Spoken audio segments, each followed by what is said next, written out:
kasundo ni Kristo, ang Diyos at mga tao, kaya't napatawad tayo. Alleluia,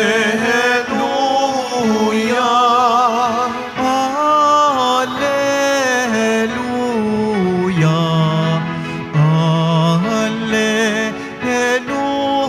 Alleluia, Alleluia.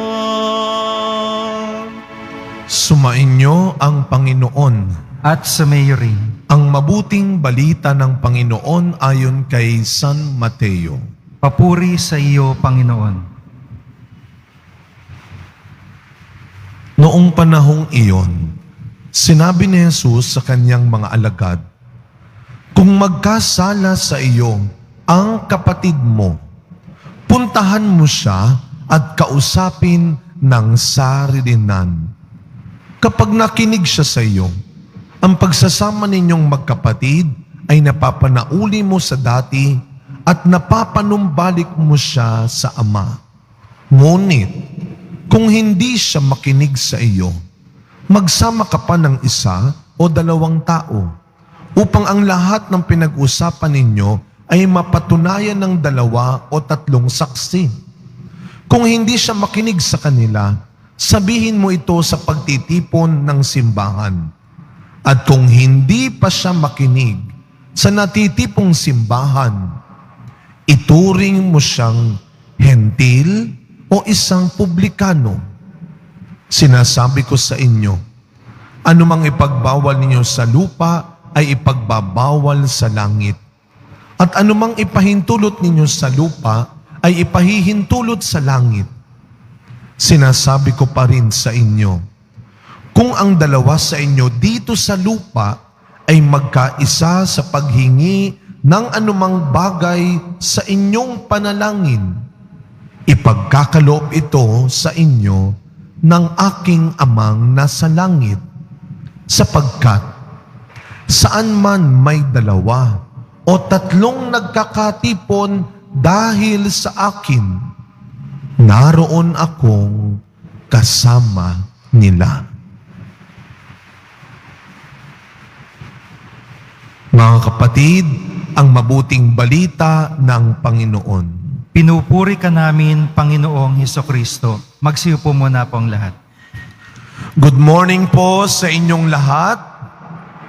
Batiin natin ang mga katabi nating good morning.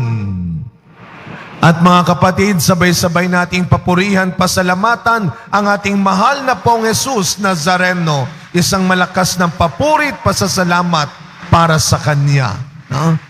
Tayo po ay nasa ika-23 linggo na sa karaniwang panahon. Hindi lang ang kalendaryo ng inyong bahay, pati ang kalendaryo sa simbahan, malapit na ring matapos. Pero sa araw na ito, sa linggong ito mga kapatid, meron tayong isang ipinagdiriwang ang ating bansa. No? Isa pong civil celebration sa ating bansa.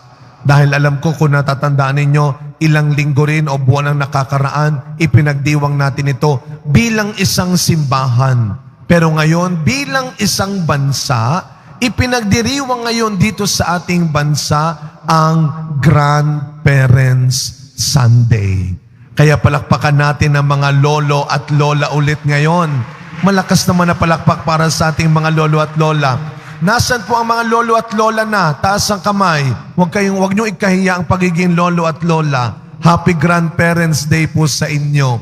Nagsimula ito dito sa bansa natin 1987. Sinimulang ipagdiwang dito sa bansa ang Grandparents Sunday.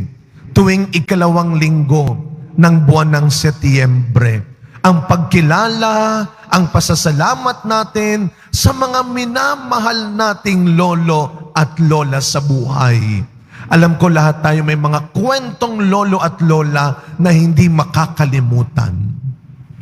Ano ang kwentong lolo at lola mo na hindi mo makakalimutan? Ako po, kami magkakapatid, laki kami sa lola. Maagang namatay ang aking lolo. Kapitbahay lang namin yung lola ko. Ito ba yung kwento na sila ang takbuhan, ang hingian mo kapag napapagalitan ka, kapag hindi ka binibigyan ng nanay at tatay mo, alam mo na kung saan ka at kanino ka tatakbo. Ito ba yung kwento na kahit antok na, kahit ang kulit-kulit ng lolo at lola mo, sa kanya ka pa rin sumisiksik naman. At kung meron man tayo sigurong isang laging naririnig, mga lolo at lola, kung meron man kayong isang mahalagang binibilin at itinuturo sa aming mga apo ninyo, ay ito. Huwag kayong mag-aaway magkapatid. Huwag mong aawayin ang nanay mo. Huwag kayong mag-aaway magtatay. Mag-usap kayo. Mag-usap kayo. Isang payong Kristiyano na batay sa utos ni Kristo sa ating ebanghelyo ngayong linggo. Kuminsan, yung mga lolo at lola natin, may mga ilan hindi naman nakapagtapos ng pag-aaral.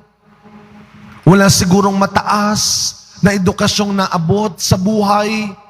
Pero pakinggan mo, napakalalim ng karunungan nila. Kahit na tayo, marami na tayong natutunan na pag-aralan na abot sa buhay, pag umuwi ka at nakinig ka sa lolo at lola mo, minsan, nganganga ka. Yun pala yun. Mag-usap kayo. Yan din ang payo ni Kristo sa ebanghelyo natin ngayon. Pag nagkakasala ang kapatid mo, pag nagkakamali ang kapatid mo, hindi tayo aso na magkakagatan kagad. Minsan may mga bata, tingnan ninyo yung mga bata, no? Pag pinalo yung isa, papaluin din niya. Pag kinurot, kukurutin din niya. Pag hinila yung buhok, hihilahin din yung buhok. Gantihan. Hindi pinag-uusapan. Sabi ni Kristo sa ating ebanghelyo, pag nagkasala ang kapatid mo sa'yo, puntahan mo, kausapin mo, pagsabihan mo, pakinggan mo. Nung sinabi ni Kristong, kausapin mo, hindi lang ibig sabihin, magsalita ka na magsalita, lalo kayo mag-aaway eh. Bahagi nung sinabi ni Kristong, kausapin mo, pakinggan mo rin. At kapag hindi siya nakinig kaagad, kapag hindi daw siya naniwala kaagad sa'yo, magpatulong ka sa iba. Pero teka lang, magpatulong ka sa iba, hindi para mapahiya siya, kundi para maniwala siyang may maaayos, may maililigtas pa ang mabuting pag-uusap. At katulad ng pangako ni Kristo sa huling bahagi ng ating ebanghelyo, ang ganda po nung last part ng ating ebanghelyo, kung ang dalawa sa inyong nagkakaisa sa paghingi ng anumang bagay sa panalangin, ibibigay ko o ibibigay ng aking Ama sa langit. Mga kapatid, daanin natin lahat, daanin natin lagi sa mabuting dasal ang mga hindi natin pagkakaunawaan, ang mga hindi natin pagkakasunduan. Daanin muna natin sa matinding dasal bago tayo magkagatan kagad, magsigawan kagad, magsakitan kagad. Ipagdasal mo muna. Sabi naman ni Kristo yan eh, huwag mong gantihan ng mali ang mali. Huwag mong patulan ng masama ang masama. Kung hindi, mas masahol ka pa. Ipagdasal mo. Mga kapatid, mahirap maging mabuting tao, no? Mahirap maging tamang tao. Pero minsan, mas mahirap magtama ng isang tao. Lalo na kung kamag-anak mo. Lalo na kung kaibigan mo, kung kakilala mo. kung napapakinabangan mo, at kung pinagkakautangan mo ng loob ang taong dapat mong itama. Naalala ko yung aking nasirang tiya, dentista, si Doktora Lilia. Si Auntie Liling kung tawagin namin. Siya po ay professor sa CEU. Naging estudyante niya yung anak niyang nagdedentista rin. At yung mga pinsan kong nagdedentista, naging estudyante niya. Sabi ko, paano kaya yun? Pag kami nagkasama-sama, ang kinukwento niya sa amin, ang sabi ko lang naman sa kanila, teacher niyo ako pag nasa classroom tayo. Pag wrong answer kayo, pag bagsak kayo, huwag niyo na akong kulitin. Isip-isip ko, ang hirap namang sabihin niyang, bring your mother, edi siya rin yung pumunta dahil anak niya yung estudyante niya o yung pinsan namin.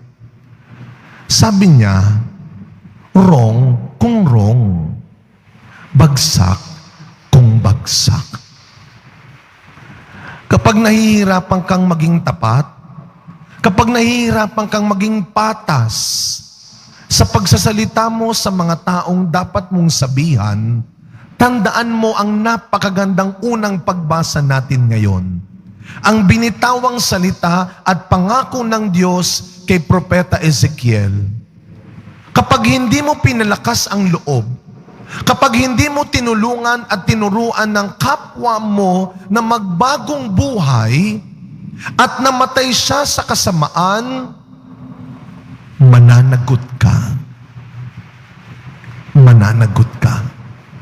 Pero kapag sinabihan mo na, kapag tinuruan mo na ang taong nagkakamali, pero hindi pa rin nagbago at namatay siya, wala kang pananagutan. Okay? Huwag kang masyadong mag-alala. Hindi ikaw ang may hawak ng buhay ng iba. Kaya bilang magulang, bilang lolo at lola, kuminsan naiiyak ka na. Sasabihin mo, ano pa bang gagawin ko para magbago kang bata ka? Ano pa bang gagawin ko para makinig ka? Huwag kang mag-alala. Hindi mo trabaho yan. Sabi ni San Pablo sa ikalawang pagbasa, isa lang ang sagutin natin sa isa't isa, ang mag-ibigan tayo. Ang baguhin tayo, trabaho ng Diyos yan. Pero ang magpatawad at magmahalan tayo, gawain natin dapat yan. Huwag kang laging playing safe. Delikado. Wala kang ang ginawang mali, pero wala ka rin ginawang tama. Diyan din tayo mahahatulan. Sa pagpapatuloy na misa natin, mga kapatid, walang perpektong tao. Kaya walang perpektong relasyon. Ang mahalaga lang, hindi natin sinusukuan ang pagsisikap nating maayos pa tayo at mailigtas tayo. Ang mga lolo at lola natin, tatanda, may nawala na at pwedeng mawala. Pero ang payo nila, hinding-hindi mawawala. Sa tulong at panalangin ng ating mga lolo at lola, maniwala tayo, may maililigtas, may maaayos ang tama at mabuting pag-uusap.